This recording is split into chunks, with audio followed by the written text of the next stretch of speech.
It is the 2nd of March 2023. Good morning. Thank you very much for choosing Look Up TV. My name is Simba Kiage. It is Thursday. It's a day that we're going to talk about Kenya's fight against cancer. Are we winning? Other than that, I'm not alone. Keitany is with us in the studio. Keitany, how are you doing? I'm doing very, very good, Simba. Good to have you back. Yeah. There's a lot. I'm operating out of 6 out of 10, but yeah, we're going to make it. Yeah, definitely. Yeah, we're going to make it, man. Anyway, how have you been? I've been good. Yeah, a lot of things going on around.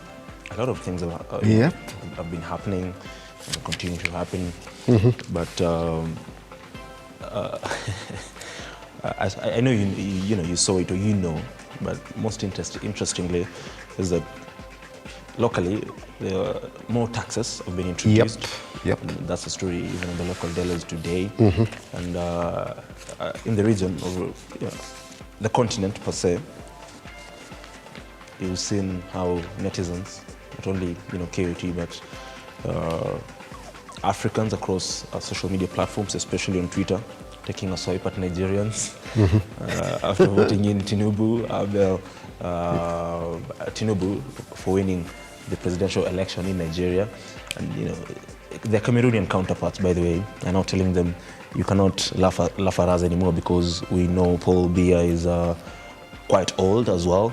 But from the photos that are circulating on social media, that is on Twitter, they're using the photos of one Bola Ahmed Tinubu as now to rescue themselves, because Tinubu is 70 years, by the way. He's been elected the president of the Republic of Nigeria.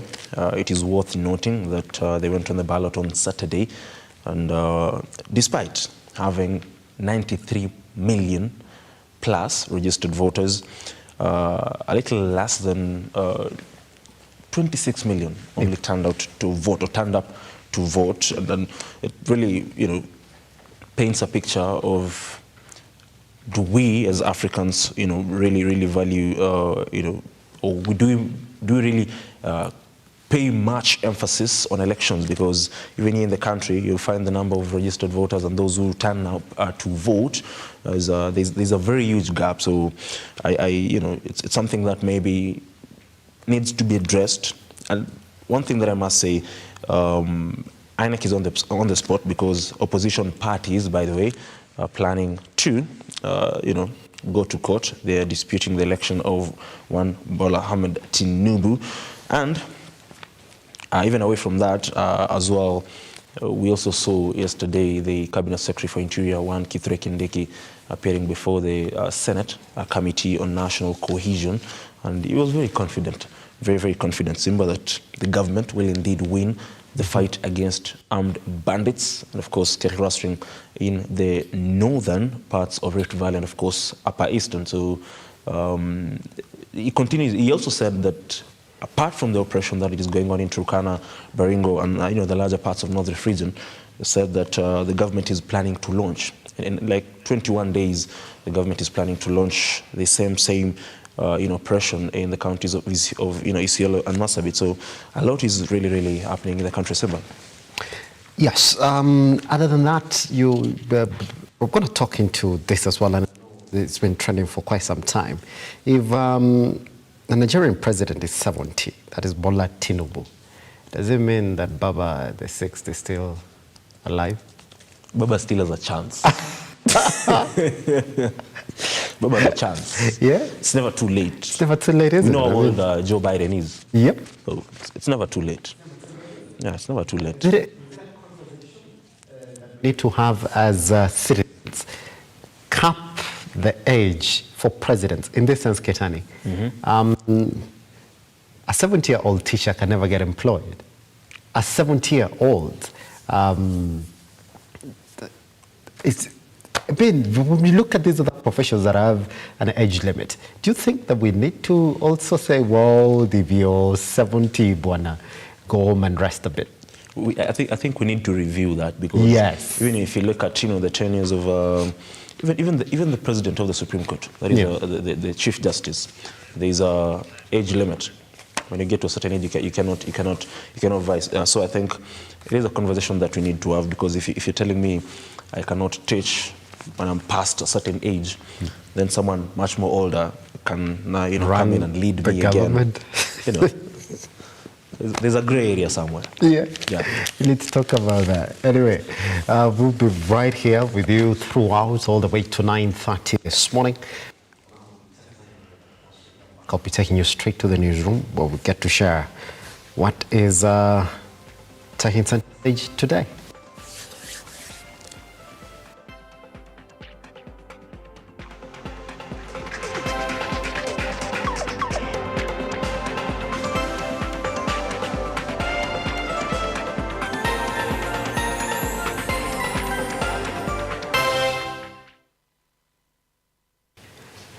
President William Ruto has sacked the embattled IEBC Commissioner Irene Masit following recommendations by Justice Aggrey Mushalule Tribunal, and announced a vacancy for her position. The tribunal, investigating the conduct of 4 independent electoral and boundaries commission IEBC officials, recommended that Masit be removed from office. Masit, who is one of the commissioners, and her former colleagues, Vice Chairperson Juliana Cherera and Commissioners Justus Nyang'aya and Francis Wanderi, were involved in serious violations of the Constitution during the 2022 elections.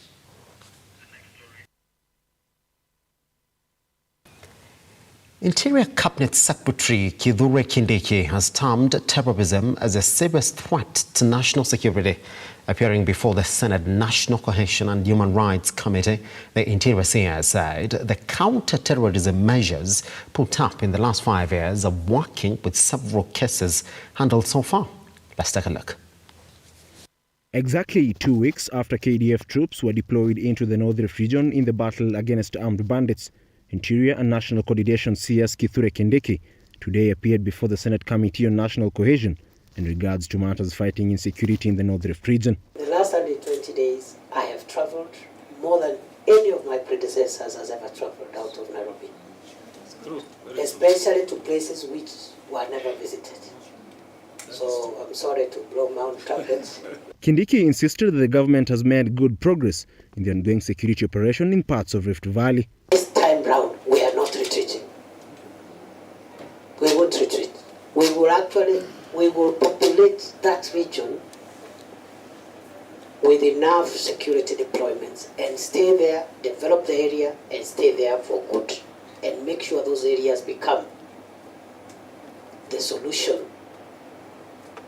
for Kenya's economic prosperity in the years to come. A confident Kindiki assured the committee that the government will win the battle against the bandits, insisting that the government has deployed all its best machinery and manpower to curb the menace. And I want to assure the people of Kenya we'll win this battle. Just a matter of time. We will win it. We will crush bandits. Many years later, when we are not around, banditry and the terrorism in the north will be taught in schools as part of history. And we are not in a contest with anybody. Neither are we looking for popularity. We'll crush the bandits, we'll crush their sponsors, we'll crush their sympathizers. We will deal with them because this is about the survival of our country. It is nothing else. The first-time CS also hinted at plans for special operation in Isiolo and Marsabit, where insecurity is now homegrown. We will release all the government machinery to recover, first of all, the property that has been stolen. But as I said, in the next 3 weeks or so, we'll be announcing very drastic and permanent issues for Marsabit and parts of Isiolo, especially Marsabit and Isiolo North.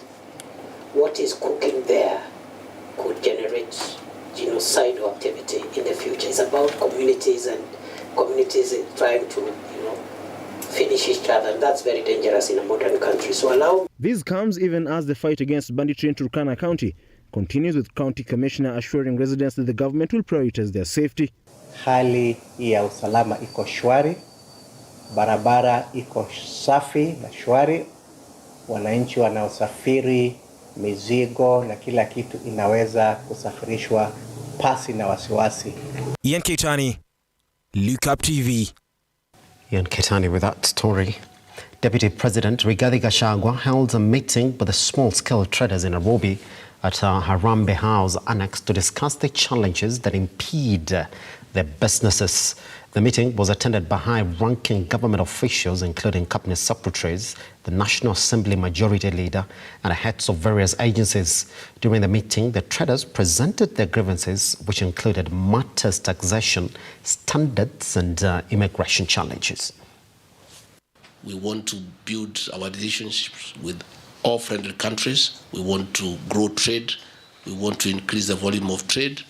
We want to send exports there, as is they sell their exports here, and we will look for a solution without antagonizing any country, without antagonizing anybody. The Ruto administration is a people's government, and one of our tool of governance is continuous engagement with the people of Kenya.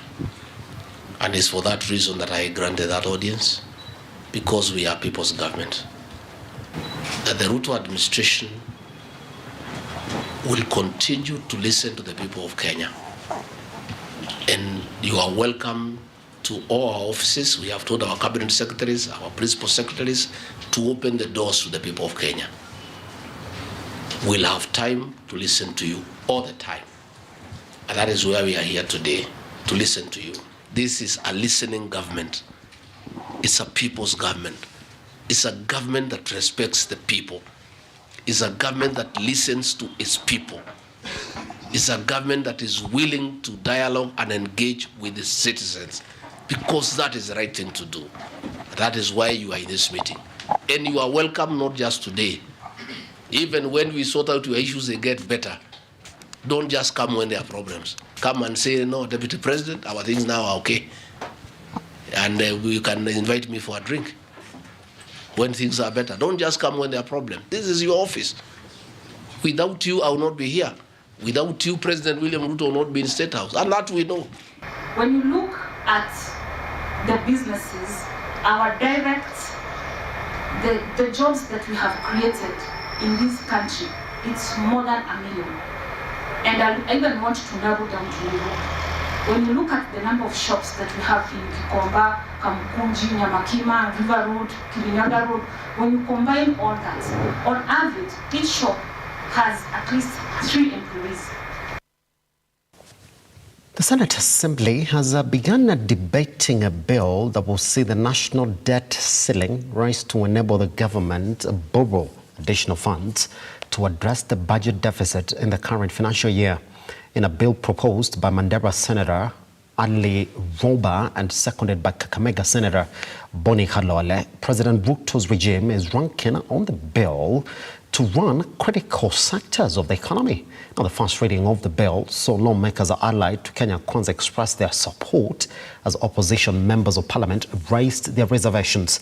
The bill will be debated further today.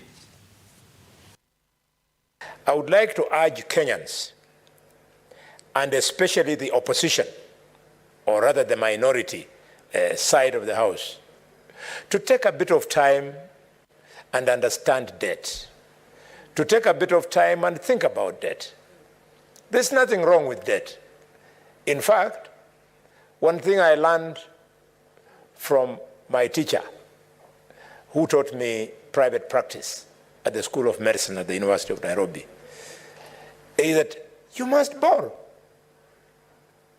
The problem is how you use the money that you have borrowed.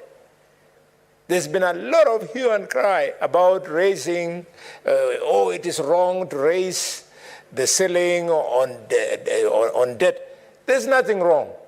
You can raise it and raise it on condition that when you borrow the money is injected into the development aspect of our budget. Mr. Speaker, it is good that we voice our concerns and tell Treasury and all stakeholders, particularly the Treasury, that we are concerned as a country. We do not want to earn a dubious reputation as a nation of defaulting on sovereign debt obligations. Kenya's high level of debt will raise the fiscal vulnerability and increase interest payments on public debt. Kenya is a member of the East African Community. Already you have breached the limits within the treaty on borrowing. Still on matters finance, the National Assembly has read for the second time proposals in the supplementary budget that would enable the government to fund key projects in the current financial year. In the supplementary budget, 9 million shillings has been allocated to fund junior secondary school education. 6 billion shillings will go towards food relief to alleviate the effects of persistent drought in the country, while 3 billion shillings will fund the Constituency Development Fund and GCDF, among other government projects. Speaker, that this supplementary budget of this first supplementary budget under the new administration has taken care of about 3 items that are so important where the country is at the moment. Honorable Speaker, there is 6 billion shillings that has been allocated to go into drought mitigation, which at the moment you know the situation the country is facing. We have almost every corner of this country, we have a drought that is ravaging every area, and Kenyans are suffering because they're not able to do their normal, get the normal food, and even the food baskets have been affected. So this 6 billion, Honorable Speaker, has been allocated for food relief. Some of us come from ASAL areas, Honorable Speaker, and therefore we are calling upon government. The immediate, this supplementary budget is passed and signed into law. We expect that suffering Kenyans need to get this food, and therefore all the apparatus of government that are concerned in the distribution must move in fast to save lives, Honorable Speaker. Honorable Speaker, we know the confusion that is going on right now under junior secondary. This supplementary budget has allocated 9.2 billion shillings to go and sort out the mess we find in the junior secondary space, Honorable Speaker. And therefore, Honorable Speaker, we know capitation in this country for our students in schools. In primary school, definitely this capitation is very little. But now that junior secondary is domiciled in primary schools, we expect now even the primary school to now have sufficient funds, Honorable Speaker, to make them viable, Honorable Speaker. Because we have primary schools, Honorable Speaker, that have very low enrollment. And therefore, the little money they receive under primary school capitation is never enough to run the schools, Honorable Speaker. Moving on, 8 suspects have been arrested in Kiambu County following a car theft syndicate that has seen a number of vehicles stolen and vandalized. This comes after police from Kabete constituency in Kiambu County were alerted about the ongoing activity at a home in Muguga village. The 8 have been locked at Kinyero police station and the vehicles towed to the same police station as police investigate the incident. This, among other stories, in our roundup. Cecilia Lubanga on it. The 6 who were arrested and locked up at Kinyero police station were arrested in Muguga village, a home that has served as their hideout from the public and police watch. This was, however, not to last, as police got wind of their illegal activity and quickly swung into action. Officers, the OCS Muguga went to the scene and managed to arrest 6 suspects. In the process, police found 2 pickup vehicles vandalized within the same compound and 1 more suspected to be used in ferrying the spare parts. The police discovered that they will often dismantle a vehicle and sell the parts in Nairobi and other regions. We also recovered another vehicle, a Duke vehicle, which we are yet to establish whether it is also a stolen motor vehicle. We believe that both motor vehicles are stolen. Kumekuwa na wizi ambayo imekuwa ikifanyika sehemu hii, lakini sana sana magari zenye zinakatakatwa hapa zinakuwa zimetolewa nje ya location yetu ya Muguga. lakini tumekuja kujua kwamba wanaofanya kazi hii mbovu ni wengine kama kijana mwenye boma hii. Waiting for the scenes of crime personnel from DCI headquarters to come and do restoration so that we can partner with the NTSA to know the owner of the vehicle. The culprits include 6 men and 2 women who, upon police interrogation, could not account for the vandalized vehicles and the spare parts discovered in the home. The 8 have since been locked up at Keitany Police Station in Kiambu County, awaiting investigations. Cecilia Lubanga, Look Up TV. The fire that occurred at 3 o'clock in the morning yesterday forced people to wake up in the cold, while its source is unknown. Gladys Masharia with more details on that Kakamega mysterious inferno. The Lurambi fire tragedy has reduced tens of families at the mercy of spending in the cold after their houses were allegedly set on fire. Kule kwa mang'ombe, makuku, mbuzi, kondoo hatukuweza kuokoa. Ndo chanzo cha moto sijajua kabisa, kwa huko chini hakuna stima. Kuku zangu zilikuwa bafande huko chini, mbuzi na kondoo. According to the victims, the fire started at 3 o'clock in the morning when they were sleeping, and they had to wake up to run for their safety outside with their valuable property including more than 400 chicken and livestock. Ningeliomba ya kwamba njia ziwe pana ili kwamba wakati wa mkasa aina hii gari la kuzima moto linapoingia liwe na urahisi kufika kule ambapo However, the source of the fire has not been determined so far. Some of the residents in the area have asked the county government to ensure that the roads of the area are good to help the fire vehicle reach the victims at the right time to save the situation in the future. Gladys Masharia, Look Up TV. Egerton University will be forced to fire staff and discontinue 8-degree courses due to financial problems. Professor Isaac Kiage, who is the Vice-Chancellor of the university, explained the criteria that will be used to reduce the number of employees. Phoebe Wangombe with the full information. Bad omens has dawned on dons at the Kenya's Egerton University after 8-degree programs at the Njoro-based university discontinued them in entirety. This, as a result, will mean that some employees will be let go as part of ongoing efforts to resuscitate the financially troubled by devaluing the institution. While Vice-Chancellor Professor Isaac Kiage announced the many criteria to be used for declaring redundancies, the workers at the agricultural school had a chance to reflect on reality. So, ladies and gentlemen, that's why you are here, for me to tell you, having looked at those deficits, the funding gap we have can only be addressed by right sizing. Bachelor of Industrial Technology, Bachelor of Technology in Civil Engineering, and Bachelor of Science, Soil Environment and Land Use Management are some of the courses that have been scrapped off. Phoebe Wangombe, Look Up TV.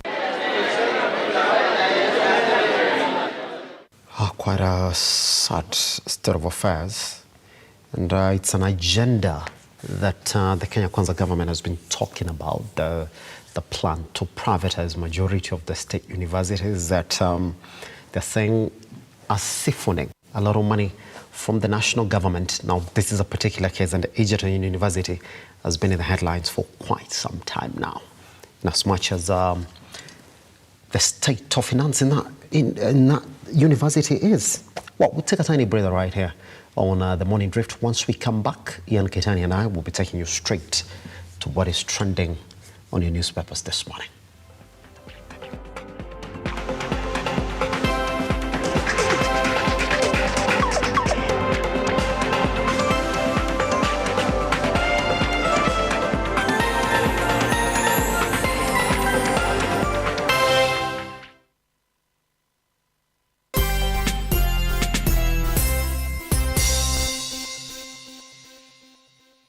Vera Beauty and Fashion College is focused on being the leading technical and vocational training institute in the region.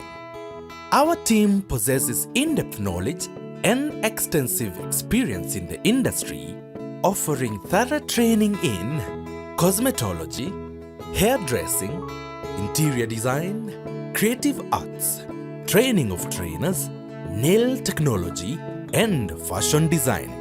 With branches in Nairobi, Thika, Meru, Eldoret, and now in Mombasa, our courses ensure that learners are completely equipped with knowledge, competency, and employability skills. Enroll today to be a part of a center of excellence.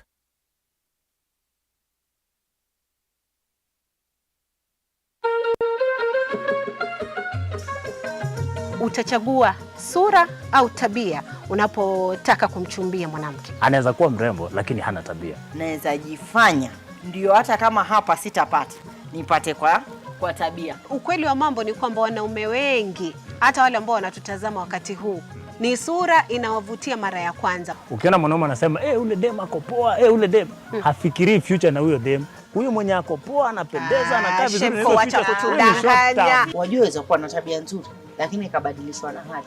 Kanisani wanja ndugu yangu waimba kwaya, wakishuka wakipanga masika, na hao ndugu hawachukui. Lazima nikae na wewe kwa muda fulani. Nikusome, nikujue kindani sana. Kuna uchunguzi wa aina mbili ndugu yangu, kuna uchunguzi wa polisi na wa CID. Kama kuna mtu ambaye ana ujuzi wa hali ya juu ya kujifanya na kukusoma akili yako na kukufanya wewe uamini kile unachotaka kutoka kwake, ni mwanamke.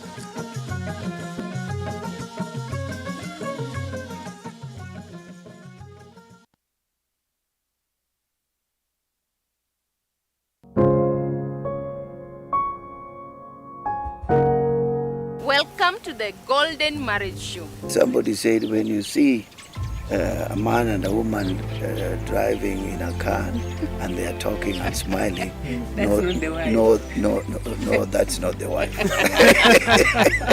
This is the time when my wife was heavily pregnant. These people have been in marriage for 28 years without a child. If a problem has come, let us come out and see how are we going to solve this problem. I said in my marriage, mke wangu hataona mangumi na makofi na mateke. Muda hii yote tumekaa kweli 45 years, hajawahi kunichapa.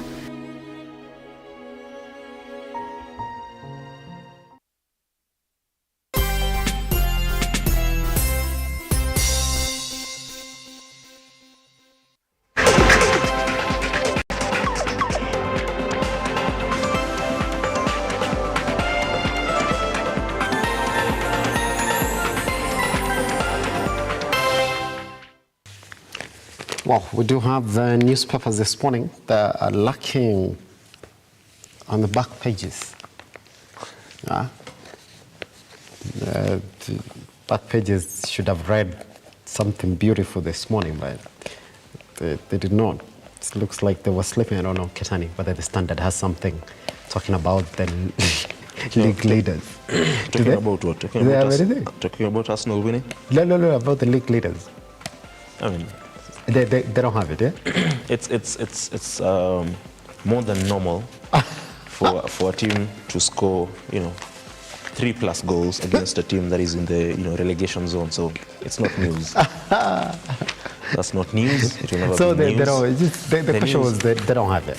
The real news is Manchester United qualified into for the quarterfinals of the FA Cup. That is the real news. But Arsenal beating Everton, I mean, it was expected. So they could have done a different headline. Like what exactly? What's the point difference between Man United and Arsenal on the law?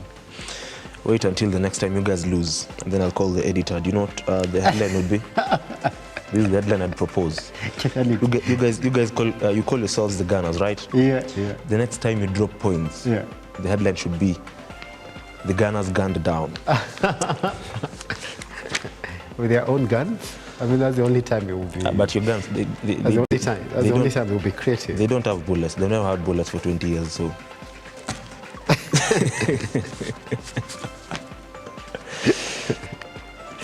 Here's the thing, a lot is going on. So for those who follow football and enjoy football, it's what you got to know. It was a fantastic night yesterday for majority of local football supporters who support the European leagues. Well, let's start with the EPL. Arsenal and Liverpool won yesterday. So now Arsenal are 5 points clear at the top of the table with 60 points. The rest of the teams are struggling to get out of the 50 mark and the 40th mark in terms of points. Again, Manchester United, let's give credit where it's due. They found ways of winning yesterday against West Ham. A bit of a scrappy first half. You would say that West Ham did not really take their chances in the first half when they had the time to do it, but good substitutions from Ten Hag in terms of bringing Martinez into the game and also Casemiro as well into the game.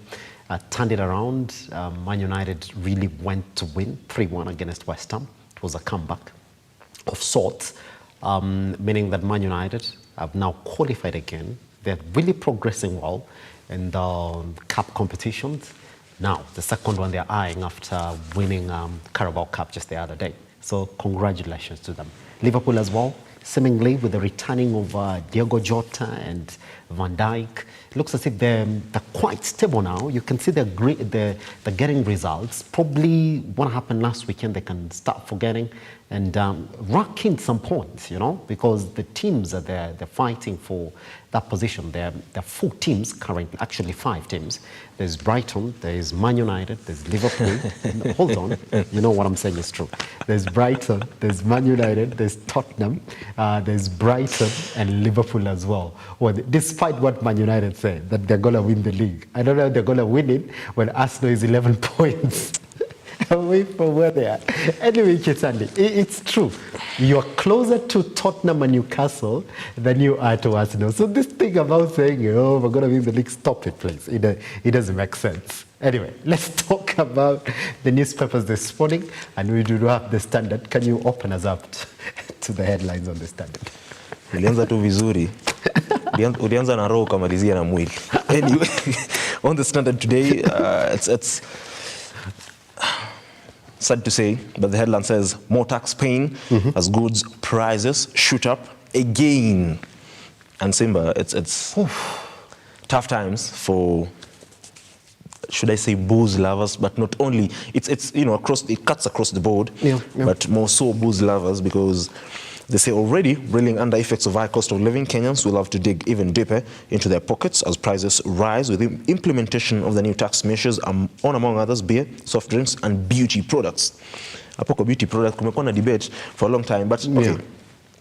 For, you know, there's been you'll be charged 3 shillings per stamp for beer and mixtures of fermented and non-alcoholic beverages. Now, that is up from 1.5 shillings. It's doubled. You also pay, 5 shillings per stamp for wines and spirits, exceeding 10%. It also applies to tobacco products. And najua hapa ndo naguza watu. 2.5 shillings per stamp for non-alcoholic beverages as well as cosmetic and beauty products. Yes. There was a member of parliament who was threatening to take a bill to parliament to increase the stamp duty for beauty products, and I guess he succeeded. And then you'll have to pay 2 shillings more for fruit and vegetable juices and other non-alcoholic beverages. And now, the rate of inflation as compared to January. In January, the rate of inflation was at 9.0%. In February, it is 9.2%. And it's time to get Simba to tighten our belts, because it looks like we'll not be having any good news anytime soon. Yes. Keitany, how to put that into perspective again, when you look at exactly where we are. You see, the allowed band by the Central Bank of Kenya when it comes to the rate of inflation should be 7.5% and below, and not essentially below 3.5%, because again, that's deflation now. When you say it's 9.2% for the month of February, it's been like that, Keitany, if you do remember, all the way from last year towards the end, the last 3 months, we shot above 7.5% and we've stuck there all the way up to where we're right now. And if you listen yesterday to the Meteorological Department, they also did announce that Kenya is also getting into a period where right now we should be expecting rains, but they're saying that period is going to be uncertain. They're not so sure whether the rains are actually going to be there in plentiful, meaning the biggest support of the economy, which is essentially agriculture, which has the biggest contribution to our GDP in terms of exports as well. And also when you look at the imports that we make to support this particular sector as well, and employment, it's going to be affected again in the short term to medium term. Meaning, again, this 9.2% we're talking about here might slightly come down lower or continue to increase. So it is not really good news across the board, Keitany. I will tell you that. It is bad news. Oof. It's not good. It's not good.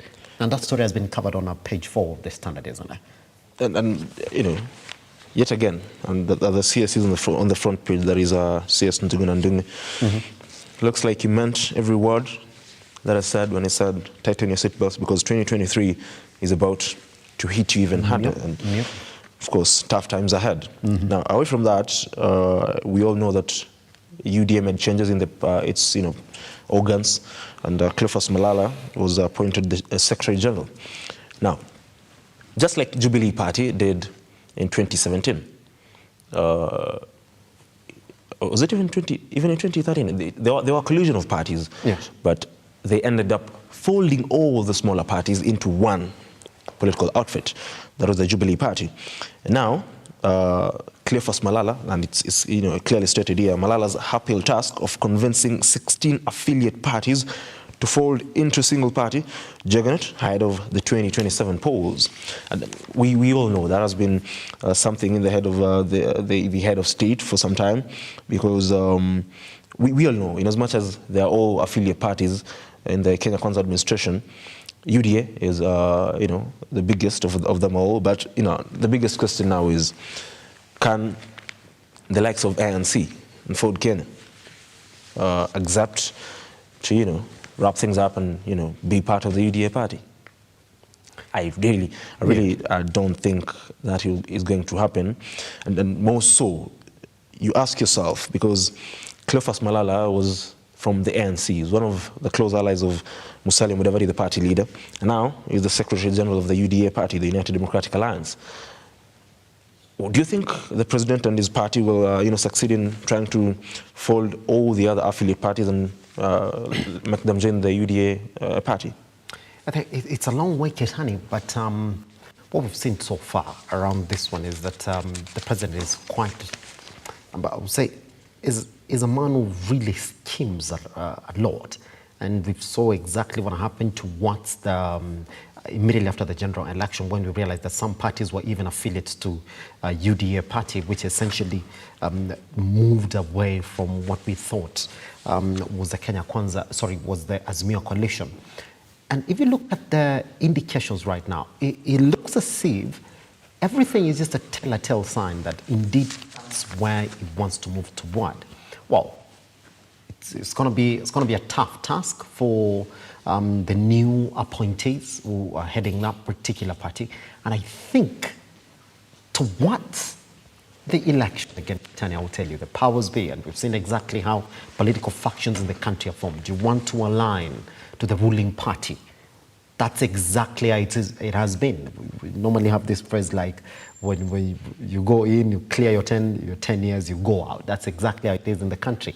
So you like to think that with that being then the information that is on the ground, and even these political parties are quite aware of this particular pattern, it might become easier to be convinced to join the umbrella. It might be.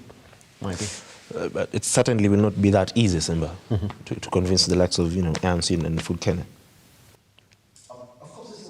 But if you look at the split that we've seen in Jubilee, Keitany, you see how it is, yeah. Towards the election, it was easy then, because then it was 50-50, and that's like the election in the country ended. I mean, there was just a slight difference between Dr.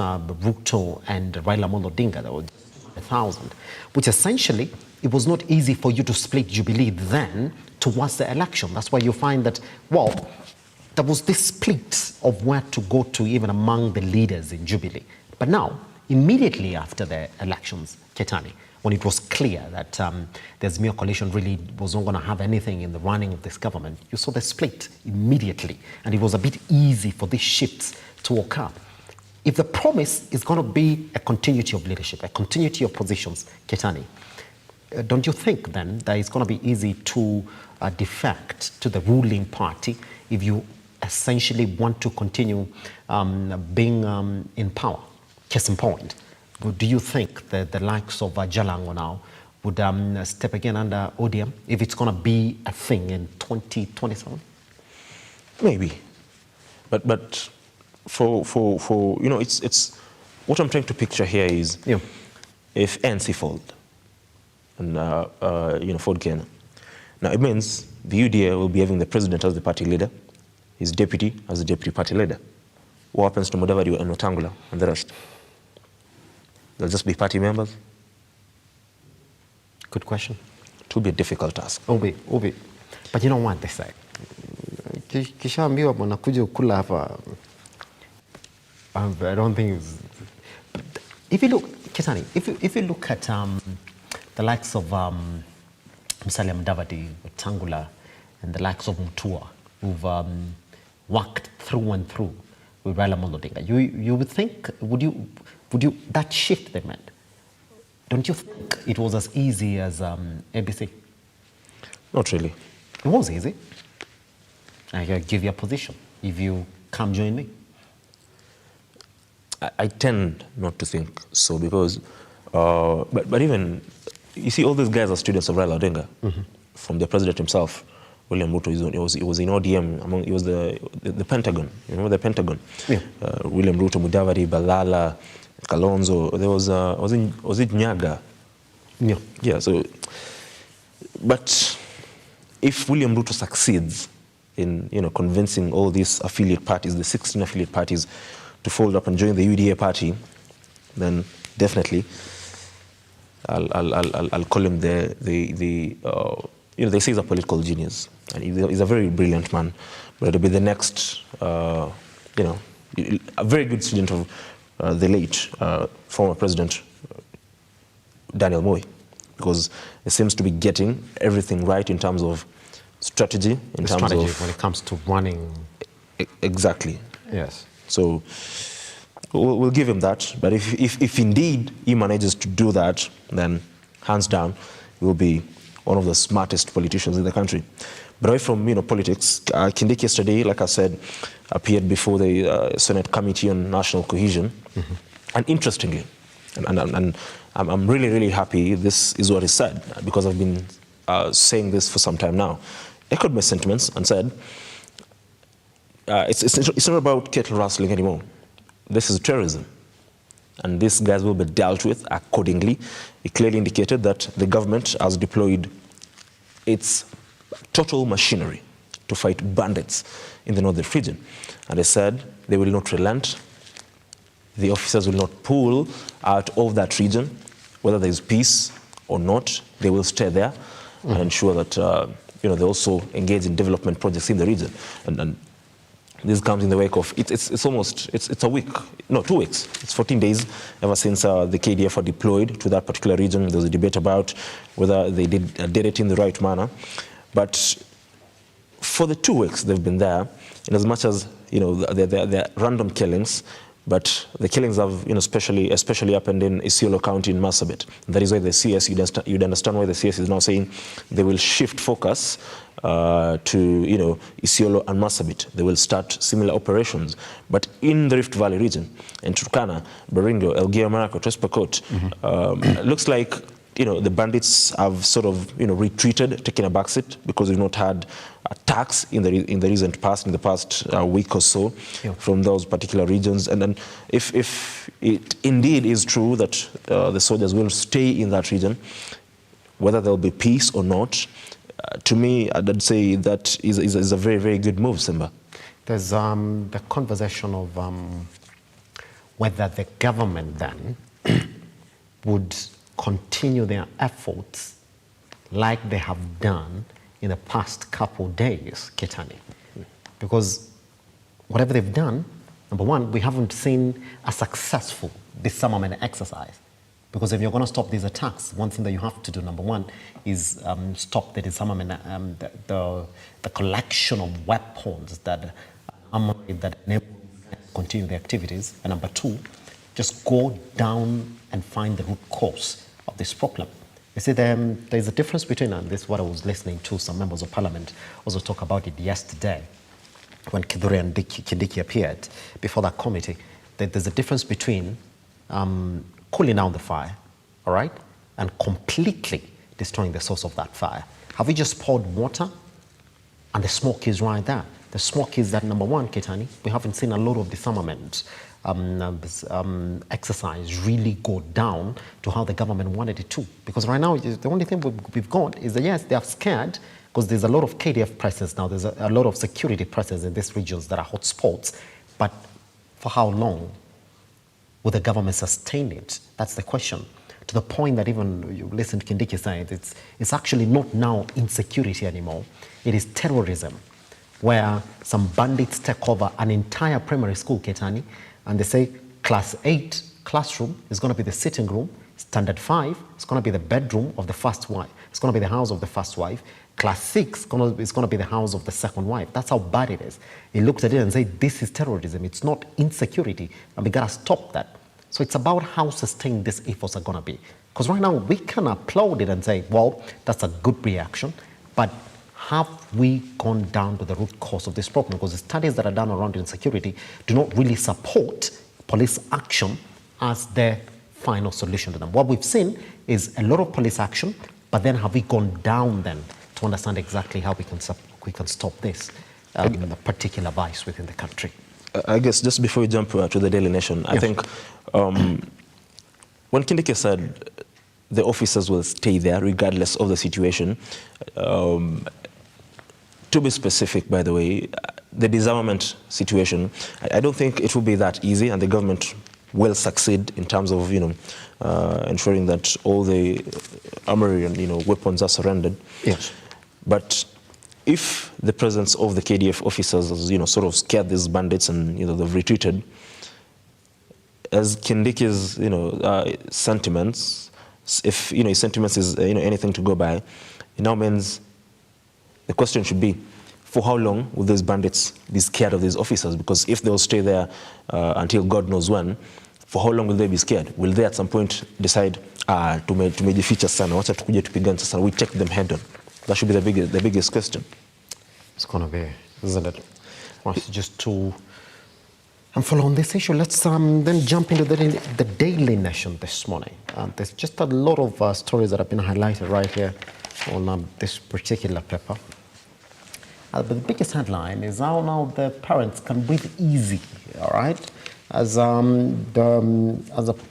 President William Ruto yesterday assured parents and students that the government is not planning to increase tuition fee, even as struggling public universities brace themselves for drastic measures to keep afloat, scrapping off unattractive courses, closure of satellite campuses, and possible mergers and massive job cuts. That's the headline right there. That's the bigger one. And if you look at, we're going to talk about it shortly, Keitany. If you look at that particular page as well, there's news that would actually link to one another. Again, on the left-hand side of that page, you're going to see how now TSC is seeking 56 billion shillings for teachers' salary increases. That's the same story right there. And it reads that TSC would wish to review the 2021-2025 CBA, that is a collective bargaining agreement, more specifically the salary component with the aim of motivating teachers. Those are the two biggest headlines here, Keitany. And just the other day, the CS Education, Ezekiel Machogu, was at Kabianga University trying to address students on the plans that the government had in place then just to oversee the proper running of public universities in the country. Wana comrades walikataa kusikia hiyo story. Nama wacha ikae hiyo story. We don't want to listen to it. Yeah. So Keitany, university fee in this country has never been reviewed since the 1990s. That's almost 30 years down the line, isn't it? It's got to remain the same. So when there was the proposal then to have it increased to around 54,000, comrades are attacking your mambo. It's back to the drawing board for majority of these universities. And we were reading about how Egerton University is now among those ones. We did see 2 years ago how University of Nairobi also did get into these drastic restructuring measures, where we did see some satellite campuses also getting closed, some courses also getting completely done away within the university. So yes, even as the president says that we're not going to increase the fee, these drastic measures that we're talking about here are the ones that are going to be really talked about. And Keitany, even as we say about that, President William Ruto, if you take him back to last year when he was campaigning, do you know what he said specifically on education fee? He said, your parents who pay a school fee for their kids for 8 years, and he said some of them take them to good schools, all right, pay upwards of 60,000 a year. And then the moment they get to university, they say, well, now that's not a problem. The government is going to pay. He asked the question, why can't we allow them pay? So I'm reading this and I'm saying there are more measures that are bound to also hit the higher education sector in the country. Yep. Your sentiment, should I review it, Keitany? I think, and I really support the comrades, because for over 30 years, and then all of a sudden you now want to increase, university fees. Have we gotten to a point where we are even, adding more burden in terms of, people, or adding more burden on parents who are, trying to get their students educated? And can the government find, alternatives apart from, increasing the school fees? Because there must be other ways, not necessarily in I don't want to say hiking, but increasing the fees. So and yesterday we were here talking about the performance of CSs, and I was talking about these being some of the issues that CS Ezekiel Machogu needs to sit down with his boss, that is the head of state, and stakeholders in the education sector. That includes, vice chancellors and all the stakeholders in the tertiary institutions, to try and deliberate and find a way out, because to me, increasing university fees is not really the right way to go. Pretty much. Other than that, the other headlines that we've already spoken about is the winning of the Nigerian election. That is Bola Tinubu, who's they're calling him Nigeria's political godfather. They're saying that the 70-year-old has fulfilled his lifelong goal by winning the presidency of Africa's most populous nation. They say the kingmaker is now the king. Yep. Tinubu is a very influential man. He's worth around $4 billion US dollars. That is around 510 billion Kenya shillings. And for a while now, he's been using his influence and financial muscle to get the people you want to power. But his track record speaks for itself. And there's one trend here. Tinubu, in as much as is from the All Progressiveness Party or Congress, the APC of that is the ruling party of the Muhammadu Buhari, he distanced himself and said, no, look at my track record while I was the governor of Lagos. And of course, whatever is done in Lagos might be, a bit chaotic because of the population, but he's done a lot. When he, came into office in 1999, and what he did all the way to 2007 is really, really done a lot. And the only thing here is he too old for office? That is the biggest question. That's the question, isn't it? Yes. With aspersions, allegedly, that he might be suffering from Parkinson's disease. A lot of shots of the guy sleeping in major meetings. Unajua? Yeah, Africans, we need to ask ourselves. Tumeona hiyo trend, lakini mimi sitaki kuongeza zaidi ya hayo. Tuongelele huku Nigeria, ni nini shida yako? Mimi sitaki kuongeza zaidi ya hayo. Tuongelele Nigeria. Oga, your trend. Oga, I'm telling you, man. On that note then, let's take a tiny breather like this. Cancer is currently among the biggest threats in Kenya's health sector in terms of managing it, treating it, and trying to figure it out. The population as well has a key role to play in actually fighting cancer in the country. This huge killer, where are we in terms of understanding it and managing it in the country? That's the conversation that I'm going to get into with a proper guest who's Dr. Catherine Nalia Kanyongesa, who's the head of Department Cancer Treatment Center at the Kenyatta National Hospital. Where are we in understanding this particular disease? Once we come back right here on Look Up TV, across all your social media platforms. I am at Kiage, Simba Kiage, where you are. Keitany, of course, across all the social media platforms. Aze.